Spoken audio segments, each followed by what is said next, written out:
Bueno, ya han pasado 10 minutos, me parece que ya podemos comenzar. Muy buenas tardes a todos. Denme un momentito, voy a prender mi cámara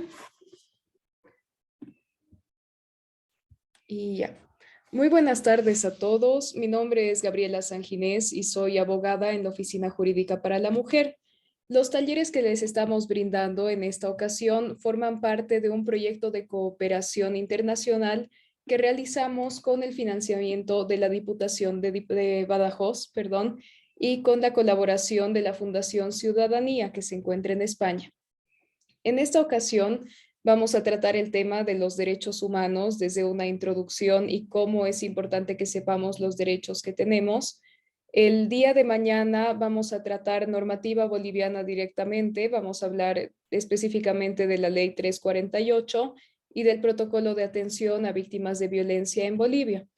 Y el día jueves 2 vamos a hablar sobre lo que son los tipos de violencia y las herramientas que se utilizan para prevenirla e identificarla en su etapa más temprana.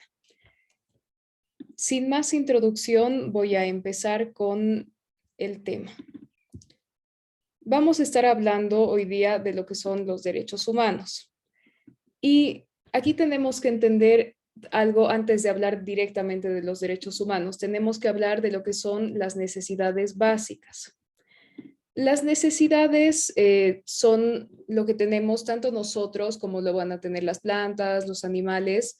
Van a ser necesidades básicas sin las cuales no podemos vivir.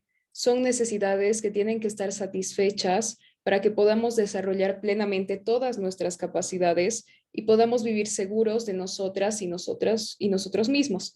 Todo esto sin sentir ningún tipo de miedo y para ser capaces de relacionarnos con los demás miembros de la sociedad. Una forma en la que se reflejan los derechos humanos es a través de una herramienta que tal vez algunos de ustedes ya conocen, que lleva el nombre de la pirámide de Maslow. La pirámide de Maslow nos dice básicamente que todas las personas vamos a tener necesidades básicas, esto desde el momento en el que nacemos y que por lo tanto tenemos el derecho a satisfacerlas. Sin embargo, no todas las necesidades básicas van a estar en el mismo orden o en la misma línea, en el mismo nivel, y es por eso que se nos presentan en la forma de una pirámide. En principio, vamos a ver en la parte de abajo de la pirámide, en la base roja o naranja, como lo vean, que tenemos primero las necesidades físicas. ¿Esto qué significa? Comida, agua y descanso. Sin estas necesidades, si estas no están cubiertas, va a ser muy difícil que podamos aspirar o querer incluso complementar las necesidades que están más arriba en la pirámide. Imagínense el caso de una persona que no tiene comida, que no tiene agua y que le ofrecen en ese momento una casa, pero esa persona tiene que elegir si quiere en ese momento una casa o si quiere comida. Y las personas necesitamos comida para vivir al día a día, mientras que la casa forma parte de una necesidad en otro nivel. Entonces comenzamos siempre por las necesidades físicas. Esas son las que tienen que ser cubiertas en primer lugar. En segundo lugar, vamos a tener las necesidades de seguridad. Aquí ya estamos hablando de lo que son la seguridad física y estaríamos hablando de una casa que nos proteja, una vivienda. Hablamos de un empleo que nos dé seguridad económica o hablamos de otro tipo de recursos. Una vez que se han cubierto estas dos necesidades, pasamos a las necesidades de pertenencia. Aquí las personas buscamos algo más que solamente lo que nos permite sobrevivir. Buscamos amistad, buscamos amor, vamos a buscar relacionarnos con otras personas. Una vez que esta necesidad de relacionarnos esté cubierta, pasamos a una más, que es nuestra necesidad de reconocimiento. Por esto nos referimos a que ya tenemos comida sobre la mesa, ya tenemos un techo sobre nuestra cabeza, ya tenemos amistades, tenemos un círculo que incluso nos protege dentro de la sociedad, pero queremos algo más. Queremos que a partir de nuestros estudios, a partir de nuestro empleo, que se nos reconozca y que se nos respete. Pasada esta necesidad del reconocimiento, ya se encuentra la última necesidad en esta pirámide, que es la necesidad del éxito de la confianza y del respeto. Esta se encuentra más arriba de la del reconocimiento porque aquí hablamos del reconocimiento propio, de que nosotros sintamos de que ya hemos hecho todo y de que nos estamos realizando. Si hubiera alguna pregunta en esta parte, pueden levantar su mano o escribir en el chat.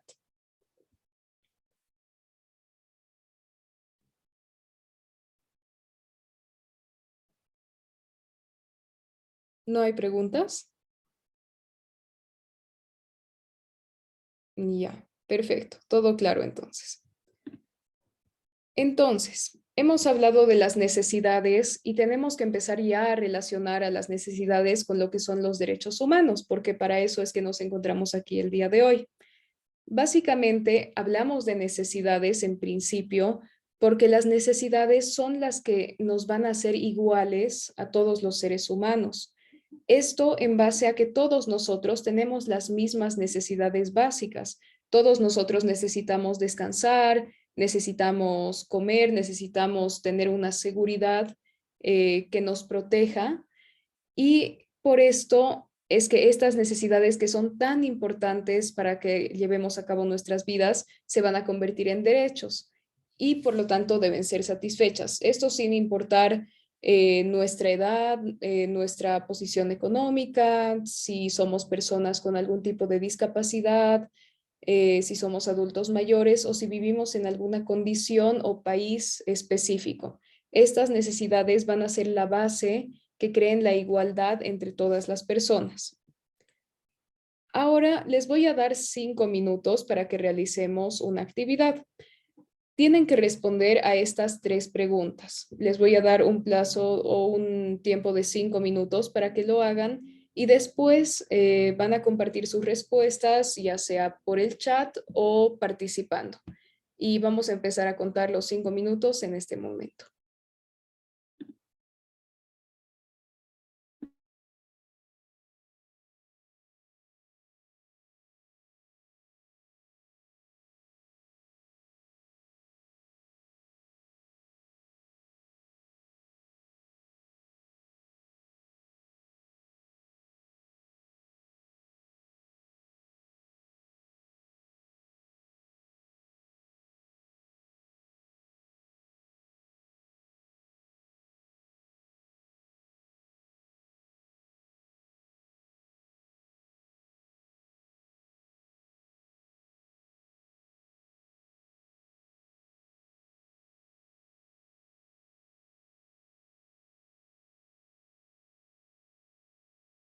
Perdón, me están diciendo que se cortó el video. Si pudieran decirme desde qué momento o diapositiva se cortó.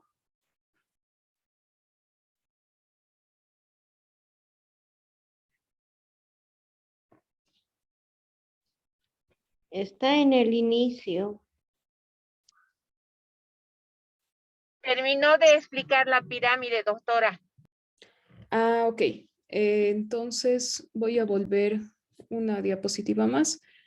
Eh, Básicamente, me parece que se cortó en la parte en la que les comentaba que las necesidades básicas son importantes cuando hablamos de derechos humanos porque nos van a hacer iguales, son la base que hace iguales a todas las personas, independientemente de nuestra situación económica, de nuestra nacionalidad, de nuestra edad. Todas las personas tenemos necesidades básicas que por su importancia en nuestra vida se van a convertir en derechos y por lo tanto es que tienen que ser satisfechas. Y después les mostré esto que ya me parece que varios están respondiendo. Vamos a estar hasta ahí 21 con este espacio y empiezan a compartir los demás sus respuestas a estas 3 preguntas.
Y ya pasaron los 5 minutos. Voy a empezar leyendo las respuestas que nos han dejado ustedes por el chat y después, si alguno o alguna lo desea, puede levantar la mano para compartir su opinión al respecto.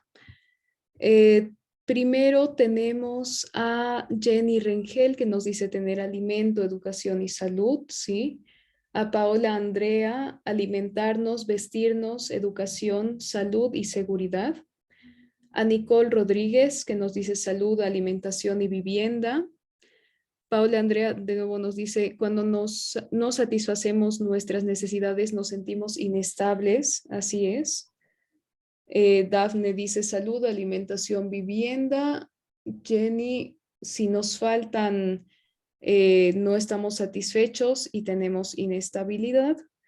Paula Andrea nos dice, necesitamos trabajar, autorrealizarnos, exigir nuestros derechos a la salud y demás. Cristina va también por la misma línea de alimentación, vivienda, salud y educación.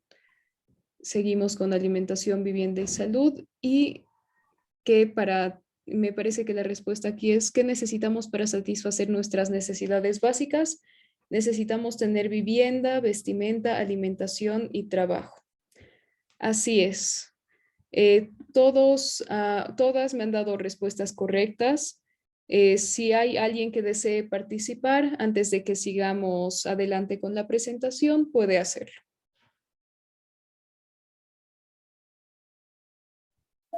Hola, buenas tardes. Sí, buenas tardes. ¿Cómo está? Mi nombre es Maya. Bueno, en estos puntos considero yo desde mi punto de vista que a la primera pregunta la necesidad importante que tenemos las personas son la seguridad y la estabilidad. Al hablar de estabilidad considero que tenemos que dividirlo en dos puntos, que es la emocional y la económica, toda vez que esto nos va a permitir a más adelante llenar los diferentes puntos que enseguida les voy a mencionar. ¿Qué pasa cuando no satisfacemos alguna de nuestras necesidades? Personalmente considero que si no tenemos una de estas dos necesidades que había mencionado anteriormente, llega la frustración y la frustración lamentablemente va a venir de la mano con muchos otros sentimientos negativos. A la tercera pregunta, ¿qué necesitamos para satisfacer nuestras necesidades? Considero que como tenemos que trabajar en la seguridad y en la estabilidad, lo que necesitamos para satisfacer estas necesidades va a entrar lo que es en el ámbito personal, trabajar el tema de autoestima, conocimientos, empoderamiento, para poder trabajar tanto en la seguridad como en la estabilidad emocional. Y ya para llenar otro tipo de necesidades va a estar, necesitamos trabajar, necesitamos formarnos para poder mejorar el ámbito. Lamentablemente, bueno, no lamentablemente, sino se podría decir que forzosamente el tema de la educación, la formación y el trabajo en muchos casos está entrelazado, porque a mayor educación, a mayor formación vamos a tener una oportunidad quizá a un trabajo mucho mejor. Desde mi punto de vista irían esos dos puntos a las preguntas. Así es, Maya. Muchísimas gracias. También tenemos a Jacqueline Ortiz con la mano levantada. Sí, bueno, respondiendo a estas tres preguntas, bueno, casi todas hemos coincidido que necesitamos alimentación, vestimenta, un techo donde vivir y sobre todo protección o buscar la protección o seguridad que necesitemos, ¿no? Ahora, la segunda pregunta, yo digo, ¿qué pasa si no satisfacemos esto? Si no tenemos alimentación, vestimenta, un lugar donde vivir, podemos llegar hasta una consecuencia es que podemos perder hasta la vida, ¿no es cierto? Si no nos alimentamos. Entonces, son unas necesidades primordiales y puesto que hace que nosotros tengamos vida, ¿no? Estas necesidades. En cuanto a tres, ¿qué necesitamos? La tercera, ¿qué necesitamos para satisfacer? Necesitamos trabajar, después necesitamos, Más que todo, es la parte económica para podernos, como dije, alimentarnos, tener un vestimenta, techo donde vivir, casi el trabajo, el ganar, el generar dinero y con la economía es muy importante también para eso. Así es, Jacqueline. Muchísimas gracias por tu participación. Hola, Sí, buenas tardes. hola. Vicky Cabero, Sí, exactamente. adelante, por favor. Muy buenas tardes a todas y todos que están presentes. Es un placer siempre compartir estos momentos muy especiales.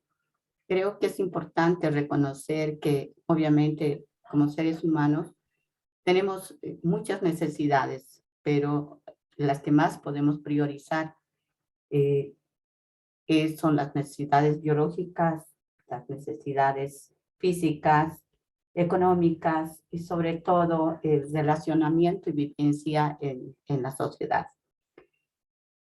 Esto, cuando no lo tenemos, obviamente en todas las personas va a producir insatisfacciones, frustraciones, falta de reconocimiento y sobre todo la necesidad de ser parte de este mundo.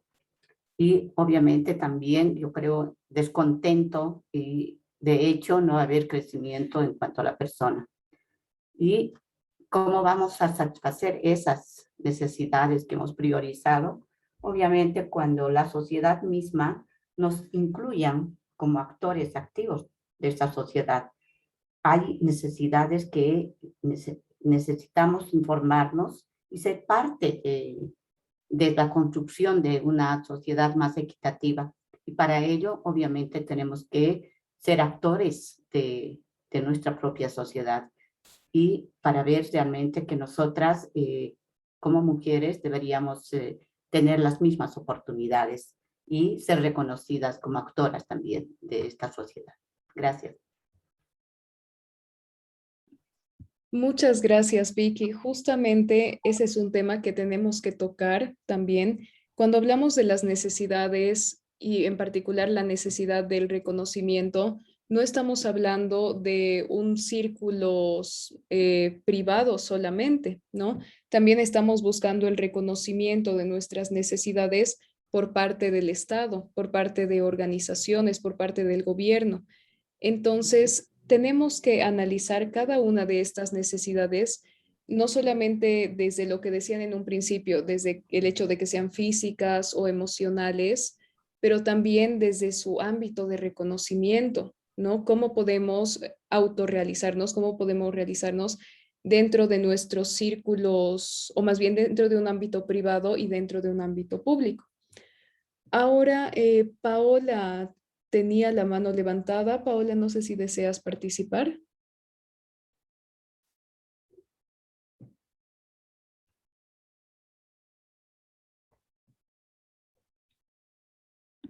Ok. Ahora que ya hemos pasado por esa introducción, ¿sí? Van a disculpar, justamente estoy ahorita. Ok. Bueno, yo estaba queriendo opinar, van a disculpar. Bueno, yo sobre mi opinión sobre las necesidades, primero se partiría, ¿no? Por primero conocer, digamos, el concepto de necesidad, que yo lo veo que es igual que carencia o necesidad o un deseo, ¿no? Y dentro de las necesidades humanas básicas está, digamos, la vivienda, salud, necesidades fisiológicas, el tema de la familia, el tema de la alimentación, el tema de reconocimiento también, como lo han mencionado. Son muchas necesidades que el mismo ser humano va reconociendo en el transcurso, digamos, de su proyecto de vida o cómo va creciendo, pero son muy importantes también el tema de reconocimiento también. Bueno, esa era mi opinión. Muchas gracias.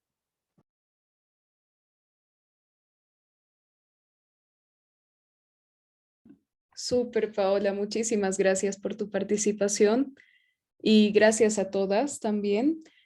Ahora que ya hemos visto la parte de las necesidades básicas y su importancia, vamos a pasar y la forma también en la que se relacionan con los derechos humanos, vamos a pasar a mostrarles un video. Por favor, presten atención y después vamos a continuar con la presentación.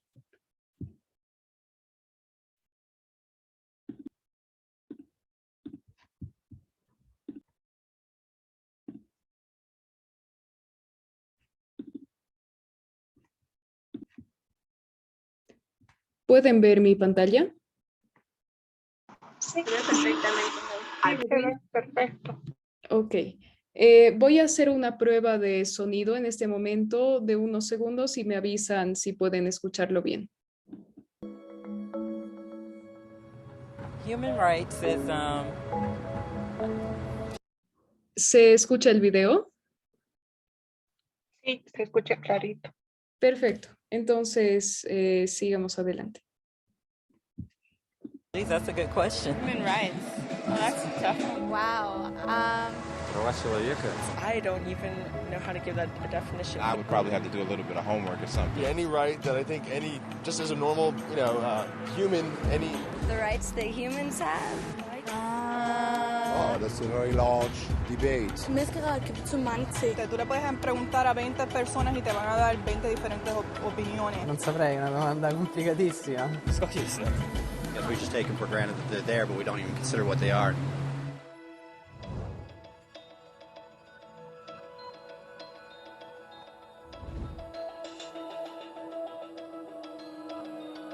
Los derechos humanos son los derechos que simplemente tienes por el hecho de ser humano. Es la forma en que instintivamente esperas que se te trate y el trato que mereces como persona, como el derecho a vivir en libertad, a expresar tus pensamientos y a ser tratado con igualdad. Hay muchos tipos de derechos. La mayoría es aplicable a ciertos grupos. Pero los derechos humanos son los únicos que corresponden absolutamente a todos, en todas partes. Significan niños, personas mayores, gente pobre, basquetbolistas, recolectores de basura, cantantes de rap, maestros africanos, indios, albanos, cristianos, musulmanes, cabalistas, ateos, tu mamá, tu papá, el vecino y tú mismo. Todos tienen exactamente los mismos derechos humanos. En otras palabras, son universales. Pero la pregunta sigue en pie. ¿Qué son? Name the human rights? What the human rights are? The right to live. Equality between all peoples. Right to religion, the right to... Is there supposed to be a list somewhere I should be aware of? De acuerdo con las Naciones Unidas, hay un total de 30 derechos humanos que generalmente se agrupan y sencillamente se llaman derechos humanos.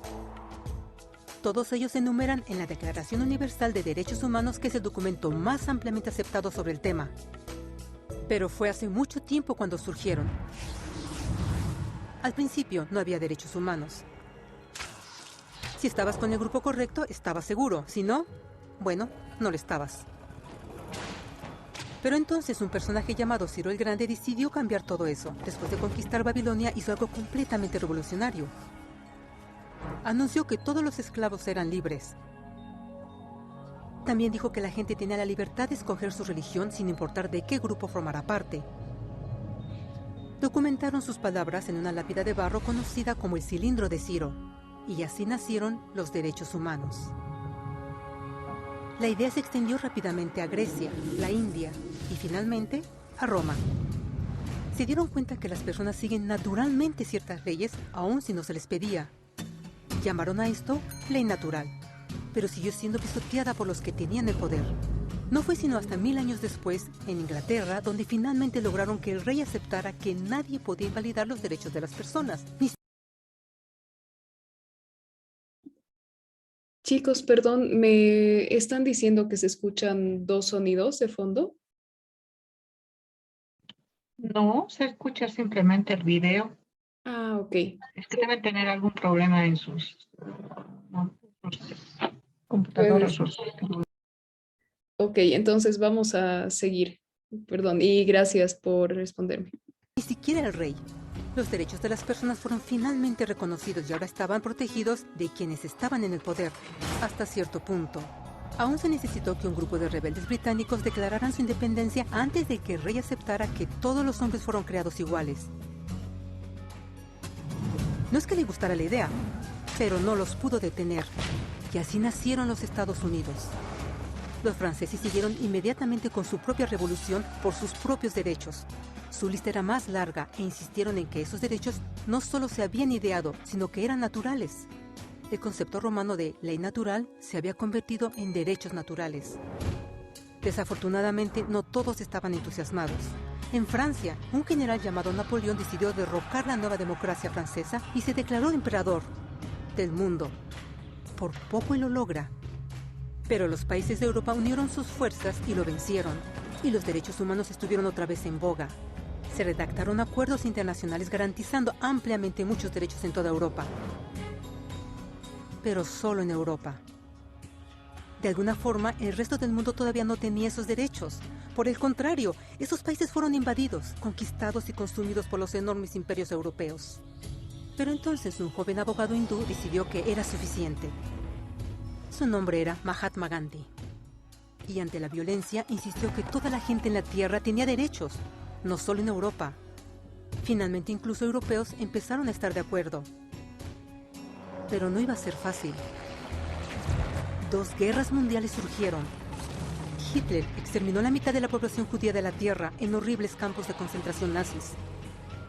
En resumen, 90 millones de personas murieron. Los derechos humanos nunca habían estado tan terriblemente cerca de la extinción. Y el mundo nunca había estado tan desesperado por un cambio. Así los países se unieron y formaron las Naciones Unidas. Su propósito básico era reafirmar la fe en los derechos humanos fundamentales, en la dignidad y el valor del humano. Pero, ¿qué son los derechos humanos? ¿Eran las proclamaciones de Ciro, las leyes naturales de Roma, las declaraciones de Francia? Todos parecen tener una idea un tanto diferente de lo que los derechos humanos deben ser. Pero bajo la supervisión de Eleanor Roosevelt, finalmente estuvieron de acuerdo en un grupo de derechos para todos absolutamente. La Declaración Universal de Derechos Humanos.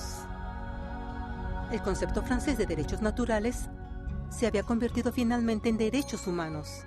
Así, en resumen, primero solo unas cuantas personas con suerte tenían algunos derechos, hasta que una de estas personas decidió, oye, otras personas también deberían tener algunos derechos, lo cual fue grandioso, excepto que no todos estuvieron de acuerdo, y solo costó unos cuantos miles de años de lucha, declaraciones y más lucha hasta que todos finalmente aceptaron que los derechos humanos deberían ser para todos, y vivieron felices por siempre.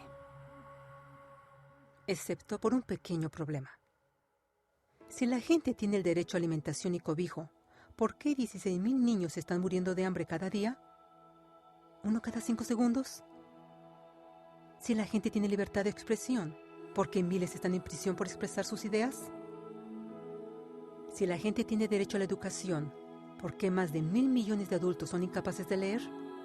Si la esclavitud ha sido abolida realmente, ¿por qué 27 millones de personas viven hoy en esclavitud? ¿Más del doble que en 1800? El hecho es que cuando se firmó la Declaración Universal de Derechos Humanos, no tenía la fuerza de la ley. Era opcional.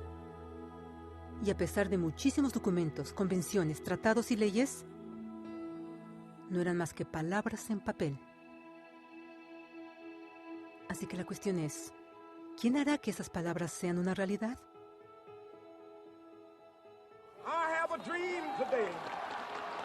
Cuando el Dr. King marchó a favor de la igualdad racial, él estaba marchando por los derechos que habían sido garantizados por las Naciones Unidas desde hacía casi 2 décadas. Pero de todas maneras, él marchó. Cuando Nelson Mandela defendió la justicia social en los años 90, su país había acordado ya abolir tal discriminación de casi 40 años. Pero de todas maneras él luchó. Esos que luchan hoy contra la tortura, pobreza y discriminación no son gigantes o superhéroes. Son gente común. Niños, madres, padres, maestros, individuos de pensamiento libre que no están de acuerdo en estar en silencio, que reconocen que los derechos humanos no son una lección de historia, no son palabras en una hoja de papel, no son discursos, campañas comerciales o de relaciones públicas. Son las elecciones que hacemos cada día como seres humanos.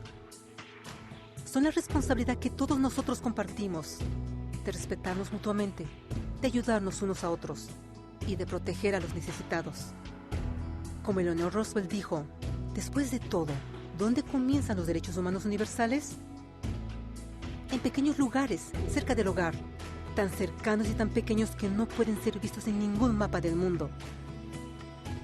Sin embargo, son el mundo del individuo común, el vecindario donde vive, la escuela o universidad donde estudia, la empresa, la granja u oficina donde trabaja. Tales son los lugares donde cada hombre, mujer y niño busca igualdad de justicia, igualdad de oportunidades, igualdad de dignidad sin discriminación. A menos que estos derechos tengan un significado ahí, no tendrían significado en ninguna parte.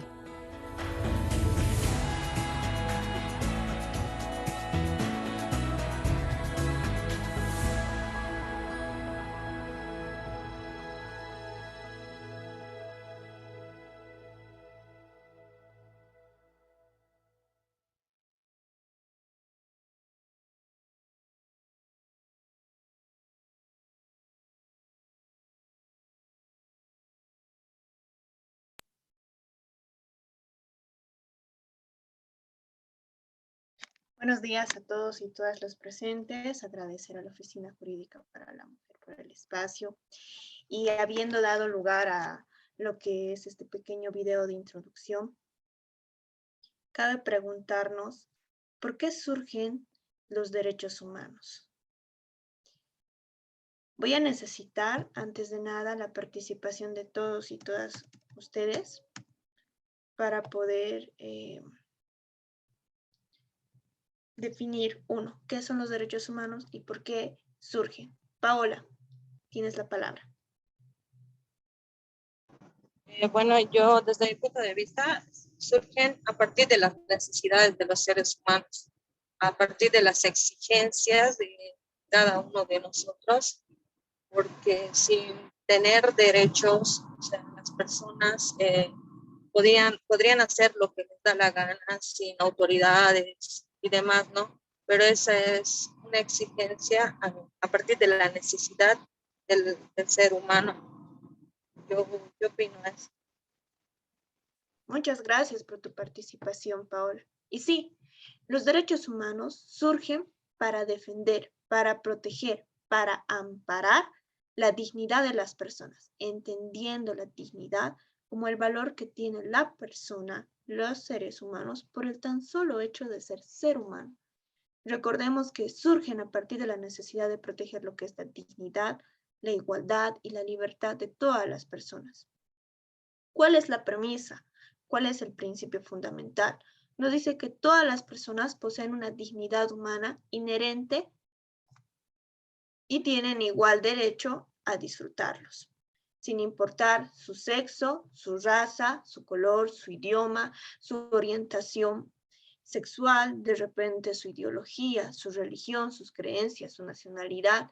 No importan esas diferencias, porque absolutamente todos tenemos los derechos humanos. Y entonces aquí surge la pregunta de qué son los derechos humanos.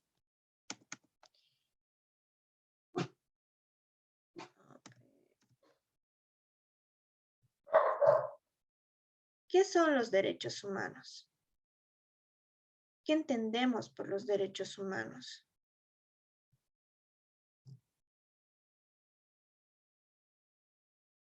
Los derechos humanos presuponen aquellos valores axiológicos, aquellas directrices, aquel conjunto de capacidades, potestades que gozamos las personas y que además el derecho internacional reconoce por el tan solo hecho de ser seres humanos. Si tienen algunos problemitas para compartir las diapositivas, voy a volver a compartir.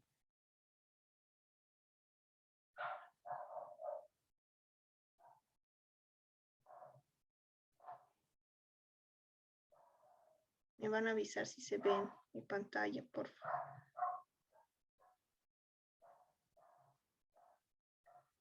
Ya, ahí se ve, ¿no?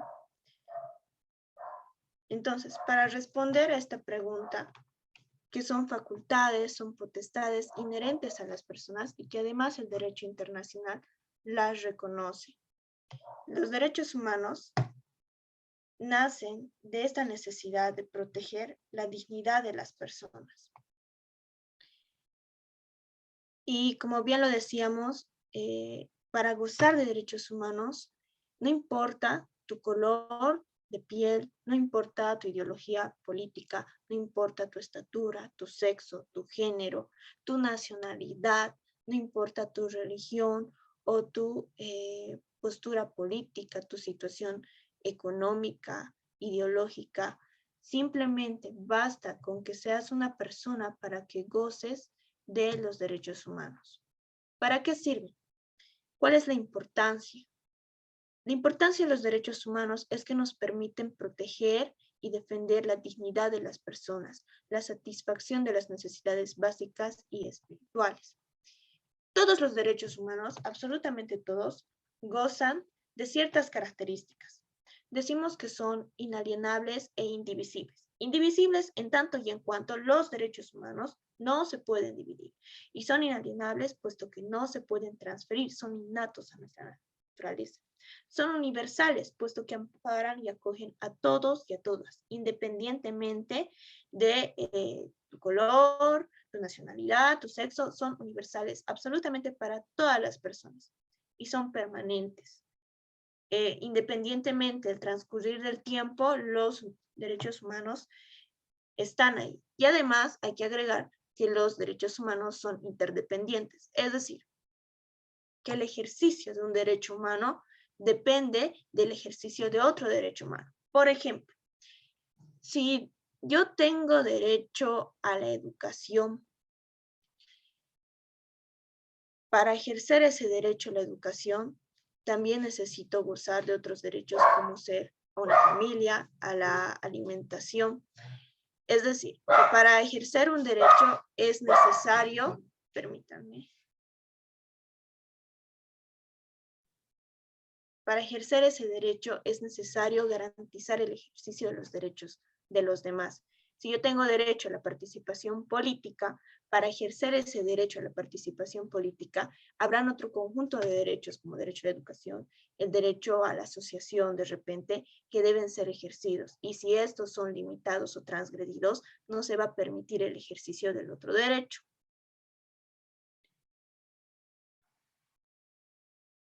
¿Qué derechos tenemos? ¿Y cómo nos amparan las leyes? Recordemos que Bolivia tiene su bloque de constitucionalidad en el artículo 410, a través del cual reconoce un orden de prelación, de jerarquía normativa, pero también de primacía y de aplicación de las normas. Y con ello no solo reconoce la Constitución como norma suprema, pero también reconoce normas de carácter internacional, tratados en materia de derechos humanos. Por consiguiente, tanto la Constitución política como los tratados en materia de derechos humanos gozan de primacía y de jerarquía. Aquí hay dos conceptos muy importantes. ¿Qué entendemos por supremacía y qué entendemos por primacía? Voy a necesitar dos personas voluntarias que me respondan. Una, ¿qué entendemos por primacía y qué entendemos por supremacía?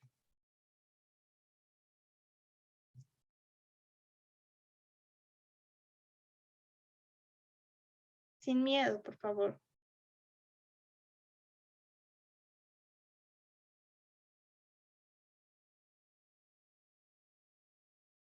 Bueno, están muy calladitos. Entendamos la supremacía como aquel más alto nivel. Es decir, que existe una jerarquía y, por ejemplo, la Constitución goza de supremacía en tanto y en cuanto está por encima de las demás normas. De igual manera, conforme dispone el artículo 410, los tratados en materia de derechos humanos gozan de primacía. Y aquí hay que diferenciar la primacía de la supremacía. La primacía supone la facilidad de aplicar primero una norma en relación a otra. Si bien nuestra Constitución es suprema, mas sin embargo los tratados en materia de derechos humanos gozan de primacía porque pueden aplicarse de manera preferente cuando estos derechos sean más favorables para las personas. ¿Qué derechos tenemos y cómo nos amparan las leyes? Sabemos que para que las normas y tratados en materia de derechos humanos se integren en nuestra normativa interna, tienen que ser firmados y ratificados. Por consiguiente, el Estado está obligado a respetar los derechos de cualquier persona, incluyendo las personas extranjeras que están en otro territorio.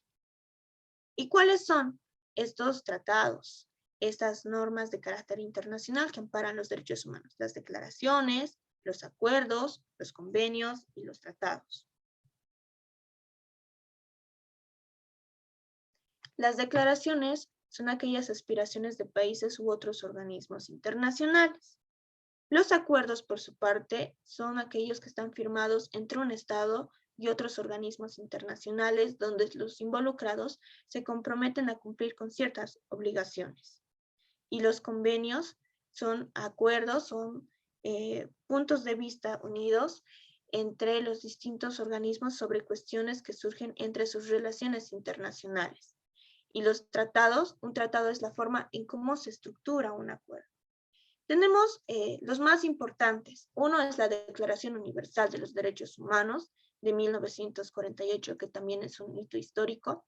Tenemos el Pacto de Derechos Civiles y Políticos de 1966, que reconoce este grupo de derechos humanos que son los civiles y políticos. Entre ellos está el derecho a la participación, a la asociación, el derecho a la libertad de expresión, entre otros. El Pacto de Derechos Económicos, Sociales y Culturales de 1966, y tenemos en América la Convención Americana de Derechos Humanos en 1967. ¿Tenemos más normas de carácter internacional? Sí.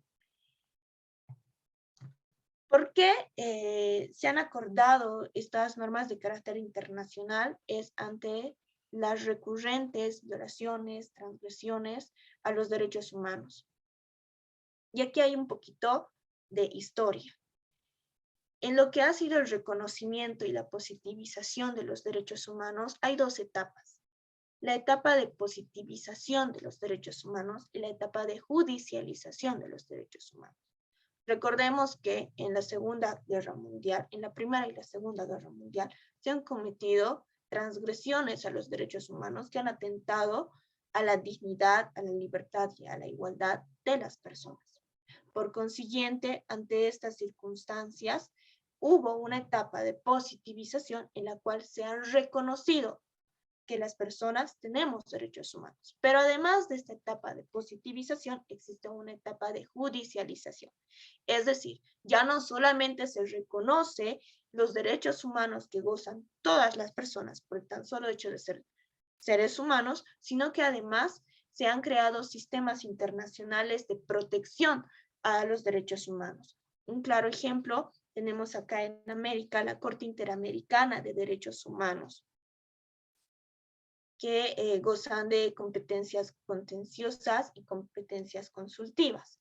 Y de repente tenemos también la Comisión Interamericana de Derechos Humanos, que esto está en el marco del Sistema Interamericano de Protección a los Derechos Humanos.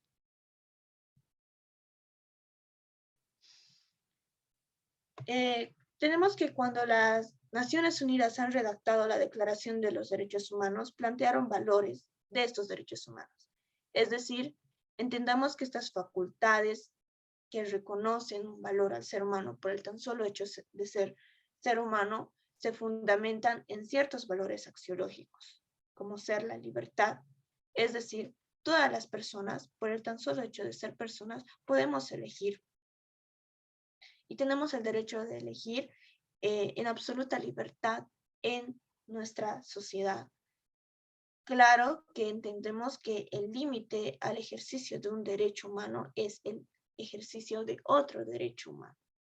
La igualdad, que significa que todos, absolutamente todos los seres humanos, independientemente de tu color, de tu sexo, de tu género, tenemos igualdad ante la ley.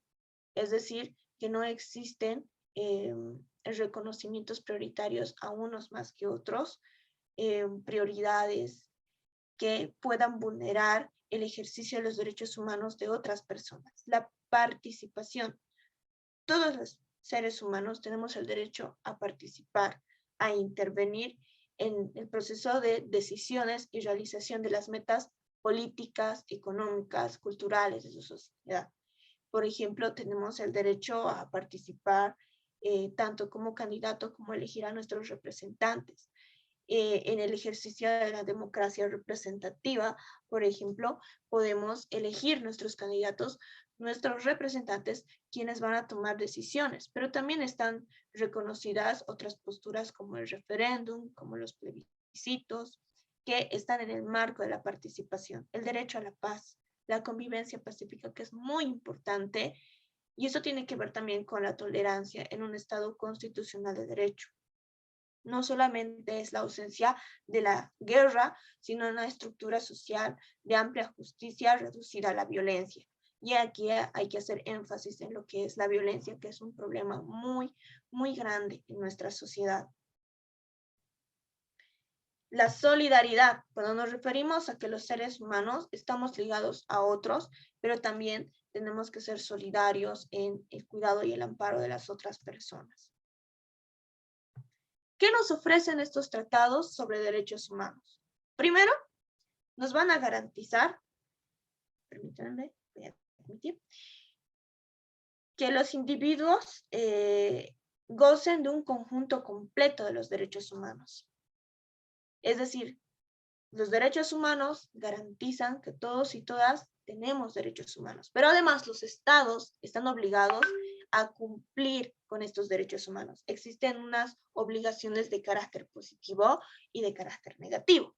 Las obligaciones de carácter positivo serán que los estados generen condiciones para que estos derechos humanos sean ejercidos. Por ejemplo, si tenemos derecho a la educación, el Estado está en la obligación de generar a través de las gestiones de las autoridades correspondientes establecimientos educativos, maestros que acrediten esta enseñanza y que además esta educación sea democrática y sea gratuita. Esa es una obligación positiva.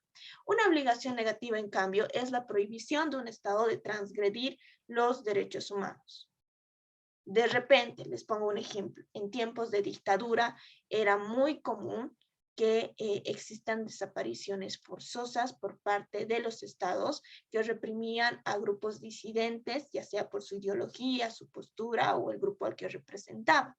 Entonces, esas desapariciones forzosas, esas vejaciones y torturas están prohibidas y el Estado debe abstenerse. Caso contrario, es sujeto de responsabilidad internacional a través de lo que son las demandas ante la Corte Interamericana de Derechos Humanos. Y para esto, los tratados de derechos humanos crean mecanismos para supervisar el cumplimiento de estas obligaciones y permitan que los individuos soliciten reparaciones por las violaciones de los derechos humanos. ¿Cuáles son estos mecanismos que nos permiten supervisar? A nivel del Estado tenemos, por ejemplo, lo que es la Defensoría del Pueblo, que se encarga de proteger y amparar el ejercicio de los derechos humanos de las y los bolivianos. A nivel internacional, se entiende que, por ejemplo, la Corte Interamericana de los Derechos Humanos, como un sistema de protección jurídica, pero también tenemos la Comisión Interamericana de Derechos Humanos, que se encarga de realizar informes y reportes del estado en que se encuentran el ejercicio de esos derechos humanos. ¿Cuáles son las obligaciones que tiene el Estado boliviano? Cuando nuestro Estado firma un tratado, adquiere ciertas obligaciones. Uno, primero, entendamos que el derecho internacional es un conjunto de autoobligaciones que asumen los estados. Entonces, el Estado se va a autolimitar en sus atribuciones de soberanía y obliga ante otros estados y ante sus ciudadanos. Por consiguiente, el Estado se está obligando de manera positiva a generar condiciones para el ejercicio de esos derechos humanos y de manera negativa para no transgredir los derechos humanos. Asimismo, todos estamos obligados a respetar los derechos humanos a nivel nacional e internacional, pero quien es responsable cuando existe la violación de un derecho humano es el Estado. Por eso es que se demanda de repente al Estado, por ejemplo, de Bolivia, de Perú, de Ecuador, de Argentina, ante la Corte Interamericana, cuando ha habido una violación, una transgresión de los derechos humanos. Por ejemplo, el caso Ibsen Cárdenas, Ibsen Peña versus Bolivia, que versa sobre una desaparición forzosa que se hace en contra del Estado boliviano, solicitando la reparación, fondos, costas y costos. Y entonces el Estado, al haber asumido e integrado este marco de normativa internacional a través del bloque de constitucionalidad y también de la constitución política del Estado, tiene ciertas obligaciones. El Estado tiene que respetar los derechos. Tenemos el derecho a la protesta, el derecho a la salud, el derecho a la educación. Tiene que garantizar su goce y ejercicio. ¿Cómo? Creando condiciones para el ejercicio de los derechos humanos a través de las políticas públicas. Y cuando hablamos del Estado, por consiguiente, todos los funcionarios que ejercen un cargo, de repente gobernaciones, alcaldías, ministerios, como son funcionarios públicos y están representando al Estado, ellos tienen la obligación de garantizar el ejercicio y el goce de los derechos humanos de todas las y los ciudadanos.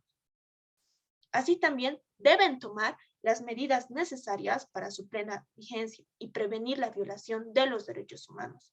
El tema de la prevención tiene que ver mucho con la educación que debe tener la población acerca y conocer el marco de sus derechos humanos, así como la reparación de las violaciones por los derechos humanos. Cuando se interpone una demanda ante la Corte Interamericana y luego en sentencia se declara al Estado como responsable de la transgresión por los derechos humanos, la Corte puede obligar al Estado a reparar por los daños que se hayan hecho sobre las personas en el ejercicio de sus derechos humanos. Entre otras obligaciones, el Estado está obligado a garantizar los derechos humanos. Y además está constreñido a diseñar una organización que haga posible el cumplimiento de los deberes con las personas bajo su jurisdicción, entendiendo que aquí juega un rol muy importante las instituciones como por ejemplo la Defensoría del Pueblo, el órgano judicial a través de la administración de la justicia juega un rol muy importante, pero también la sociedad civil puede solicitar la defensa de los derechos humanos. El Estado debe prevenir, debe investigar, debe sancionar y reparar los daños producidos por la transgresión y la violación a los derechos humanos. Es una obligación por parte del Estado defender los derechos humanos y evitar que se transgredan. ¿Los derechos humanos son exigibles? Sí, son exigibles.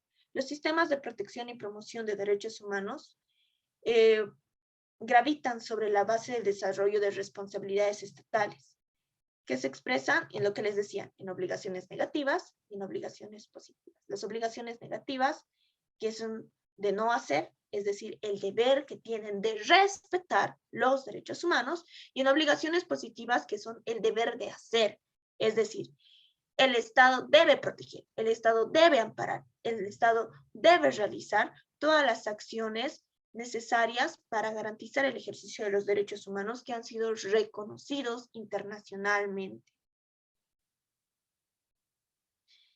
Y bueno, con esto pasemos a la fase de preguntas, no sin antes aclararles que en cuanto a los derechos humanos, tenemos un conjunto de derechos humanos que se pueden agrupar en derechos civiles y políticos, en derechos económicos, sociales y culturales, y en los derechos de las naciones y pueblos indígenas. Los derechos civiles y políticos, que es su fundamento axiológico, está en el principio básico de lo que es la libertad, que garantizan la libertad de todas y todos las personas, y permitiendo en esta gama entre los derechos civiles está, por ejemplo, el derecho a la nacionalidad, el derecho a un nombre. Entre los derechos políticos tenemos el derecho a votar, el derecho a ser elegido, el derecho a la asociación. Entre los derechos económicos, que son derechos que tienen por finalidad garantizar mejores condiciones socioeconómicas y de vida de las personas, que se fundamentan en lo que es la igualdad de los seres humanos. Consiguientemente, el Estado está obligado a garantizar estas condiciones y los derechos de las naciones, pueblos indígenas, que están orientados a garantizar la existencia de estos grupos. Pasemos a la ronda de preguntas. Pueden levantar su manito o pueden de repente utilizar el chat.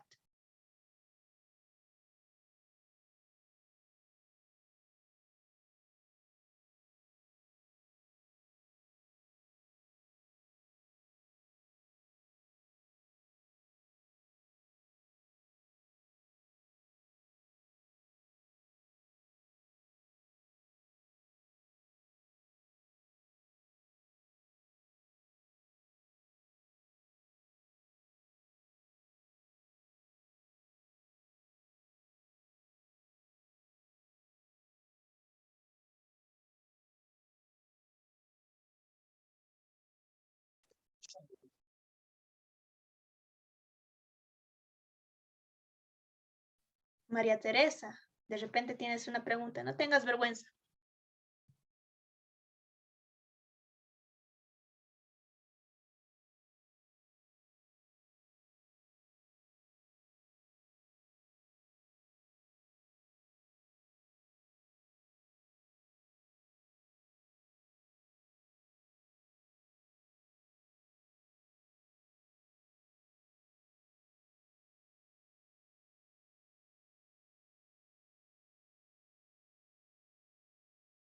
Les recuerdo también que el link del registro ya se encuentra en el chat, para lo cual solicitarles que se vayan registrando, puesto que faltan todavía unas 30 personas.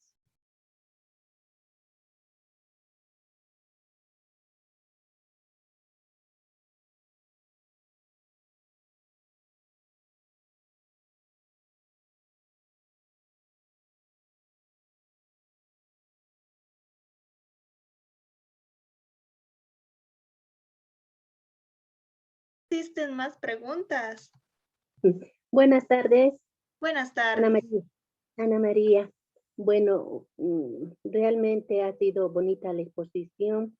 Me ha gustado demasiado y felicitarles a todas ustedes. Bueno, con tanta lucha con ese video que vimos que realmente se ha luchado por los derechos, por las necesidades de las personas, y habiendo acuerdos, tratados internacionales y de todo convenios, en nuestro estado boliviano que vemos, en nuestra realidad, vemos que se vulneran todos nuestros derechos, ¿no? Yo me pregunto, ¿será que las autoridades, será que los actores de poder no leen los tratados, los convenios firmantes para que se estén vulnerando tantos derechos? ¿O es un importismo por todas las personas de poder que rigen en un país? No sé cómo serían las delaciones, si realmente tratarían estos acuerdos, estos tratados, tendrían a mano, ¿no?, sobre la norma que nos otorga a nosotros como bolivianos la Constitución Política del Estado. No sé realmente qué es lo que nos están haciendo los actores de poder con tanta malicia que lo toman estos convenios. No sé si por protagonismo irán a firmar, no sé. Eso es lo que quería saber, que teniendo tantos tratados, acuerdos, convenios y de todo firmantes, nuestro país no lo toma en cuenta. Muchas gracias por tu aporte, María. Y es importante esto que decías, o sea, no solamente es resaltar la positivización de los derechos humanos y el reconocimiento que tenemos de ellos en nuestra Constitución, en nuestras normas, sino también garantizar el ejercicio. Y ahí es donde juega un rol importante, por ejemplo, la Defensoría del Pueblo. Juega un rol importante los funcionarios públicos que deben tener conocimiento de los derechos humanos. El control de constitucionalidad y convencionalidad, por ejemplo, de las normas que se debe realizar. Pero también nosotros tenemos medios de defensa, garantías constitucionales que nos permiten hacer respetar nuestros derechos cuando son transgredidos. Una acción de libertad, una acción de amparo, una acción de inconstitucionalidad. Tenemos estos recursos que son reconocidos en la Constitución y que podemos interponer cuando son transgredidos. Ahora bien, la responsabilidad internacional que tiene el Estado por la transgresión de los derechos humanos se debe agotar primero en las instancias nacionales, es decir, a través de estas acciones de amparo y luego recién ir a lo que es una demanda ante la Corte Interamericana de Derechos Humanos. Cuando el Estado incumple en sus obligaciones de garantizar e incurre el Estado en la transgresión de los derechos humanos, nosotros podemos recurrir a estos organismos internacionales para validar nuestros derechos. Y esto que hacías mención, Ana María, es muy importante. Es importante que todos y todas conozcamos nuestros derechos, pero principalmente quienes están administrando el Estado respeten nuestra Constitución, respeten nuestros derechos. Y nosotros tenemos estas garantías constitucionales para validarlos. Y si no se valida a través de estas garantías, tenemos las acciones legales internacionales, una demanda ante la Corte Interamericana de Derechos Humanos.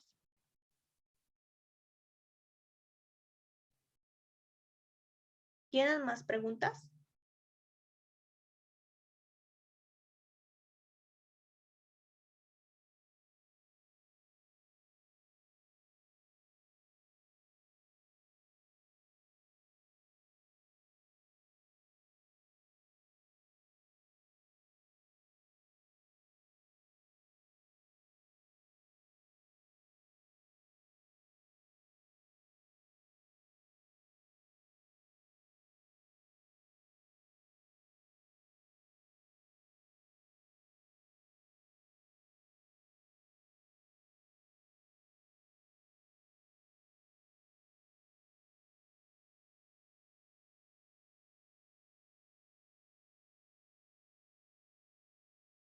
Los escucho muy calladitos. Yo lanzo una pregunta abierta. ¿Será que el ejercicio de un derecho humano puede ser absoluto, irrestricto o tendrá límites? ¿Creen que se puede limitar los derechos humanos?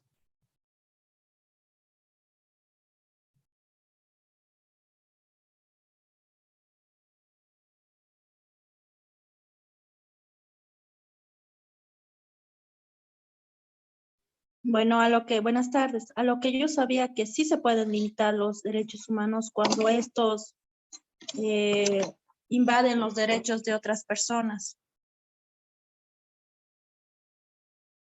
Sí, sí. Y en realidad, ¿el Estado puede limitar los derechos humanos? Sí, puede. Pero tiene que cumplir ciertas condiciones de validez. Si no cumple las condiciones de validez, no es una limitación, sino una transgresión a los derechos humanos. Y entre las condiciones de validez, por ejemplo, tenemos el principio de reserva de ley, que nos dice que las limitaciones al ejercicio de los derechos humanos está a través de su sentido formal. Es decir, que el Estado puede sacrificar un derecho, pero de manera debidamente justificada, y tiene que haber un debate plural del mismo. Otro principio para limitar el ejercicio de los derechos humanos es el fin legítimamente perseguido. Si no hay un fin legítimo perseguido para imponer limitaciones, no puede el Estado limitarlo.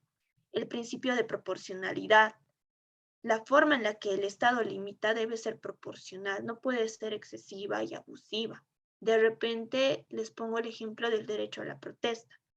Si el Estado ejerce una fuerza coercitiva demasiado abusiva, transgrediendo incluso el derecho a la vida, y no es proporcional al ejercicio abusivo de derecho humano, no está limitando, sino está transgrediendo. El principio de reserva judicial, que significa que a medida de la limitación o restricción debe ser impuesta válidamente mediante una orden judicial motivada en derecho. Entonces, son estas condiciones. 4 condiciones de validez que debe cumplir el Estado cuando limita un derecho. Principio de reserva de ley, principio de proporcionalidad, el fin legítimamente perseguido, así como el principio de reserva judicial. Si no cumple con estas condiciones, el Estado no está limitando un derecho, sino lo está transgrediendo. Pregunten, chicos, pregunten, por favor. Dudas, preguntas, aclaraciones.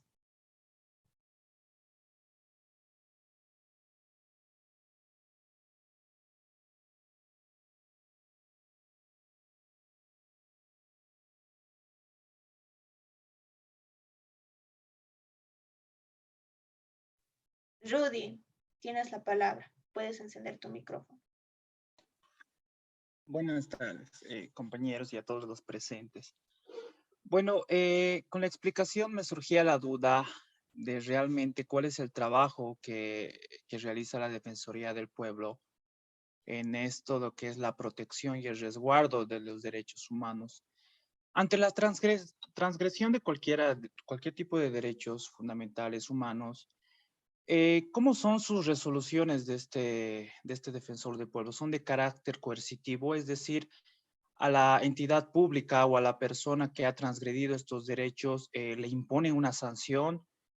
¿O solo son recomendaciones que efectúa? Porque sabemos que las recomendaciones en nuestro medio, en nuestra realidad, o sea, lo olvidan, las recomendaciones lo toman como algo no coercitivo. Entonces mi pregunta es, ¿de qué carácter son las resoluciones que saca el defensor del pueblo? Como tú bien has dicho, son recomendaciones. La Defensoría del Pueblo no tiene un carácter coercitivo, pero se puede ir a la vía judicial, que sí tiene carácter coercitivo sobre las y los ciudadanos para el cumplimiento de una obligación o de repente a la transgresión de los derechos humanos.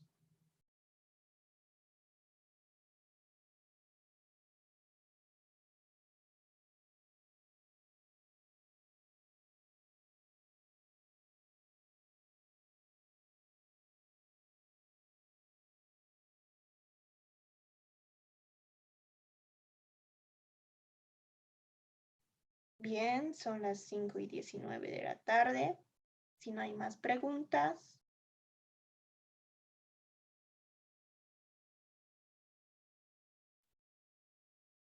Quiero agradecer una vez más a la Oficina Jurídica para la Mujer, así como a la Diputación de Badajoz por hacer posible este encuentro para poder trabajar lo que son los derechos humanos en el marco del proyecto Promoviendo el Liderazgo y Empoderamiento de Mujeres en Tiempos de Pandemia. Agradecerles el tiempo que se han brindado en este espacio de educación y hacerles recuerdo una vez más que el formulario de registro se encuentra en el chat del grupo. Si no existen más preguntas, con la venia de todos, les agradezco por su tiempo y hasta el próximo taller.